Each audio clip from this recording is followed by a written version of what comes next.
Melbourne.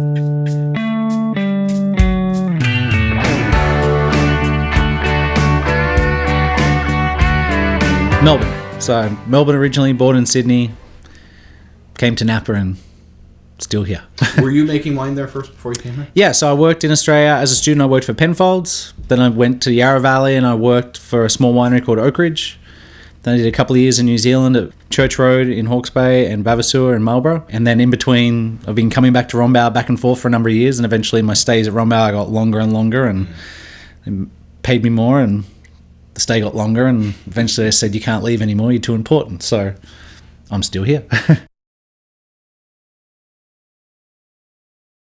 I don't know if you ever get it down, but you definitely get a little more confident. I'll put it that way. Sure.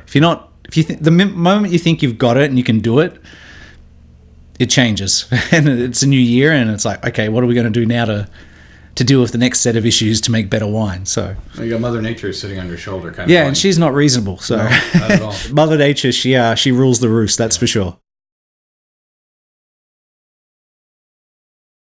Rombauer, we're about half-half. Half-half. So half of our fruit is estate vineyards, half is long-term contracts. And it takes a long time to become a growing partner for Rombauer. We generally start with a very small amount of fruit from a new grower and build up over a number of years. So most of our growers that we're buying, a good volume from, whether it's 20 or 100 tons, most of them, I'm trying to think of ones that don't, have been working with Rombauer as long as I've been here. And I've been at Rombauer 12 years, coming on 13, and I'm pretty sure our main growers go back 25 years at least. And the wine industry is definitely a relationship-driven industry, for sure. It really depends on varietal and site. So generally up this end of the valley, there's less white varietals. There's more red varietals. There's definitely a lot more Cabernet. So down south, you have more of the white, Chardonnay, and the whites tend to come out a little bit earlier. So we generally find that even though it's cooler down there because we have more white grapes at the bottom of the valley, I'm just talking specifically about Rombauer, we usually start down there and finish up here, even though it's warmer, just because of the varietal differences. There's a lot of similarities. I guess the difference making wine in Australia is you're very reliant on exports, and the Napa Valley is very unique in that you're just trying to make the best quality wine. So when you're making wine in any other part of the world, you would be making wine within a tiered portfolio. So you have your flagship wines at the top, your everyday wines at the bottom, products in between. And so you're making wine to a cost per gallon, so dollars per gallon. Whereas in the Napa Valley, it is really make the best wine you can, period. Rombauer doesn't have a tiered system. We have a few small production reserve wines, but we just have Rombauer. There's no other label. There's no second label.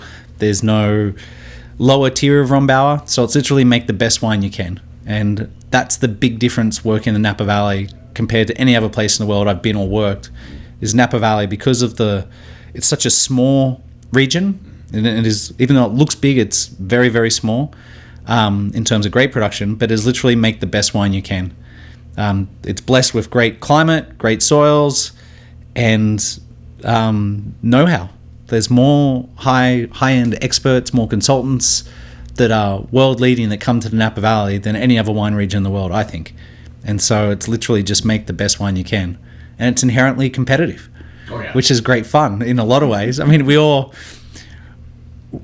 give each other a hard time about each other's wines, but at the end of the day, everyone's trying to work out how you did that, and you're trying to work out how they did that and how they made it better, and you're all fighting over the best vineyards. We all know what the best vineyards are. We all know what the best soils are.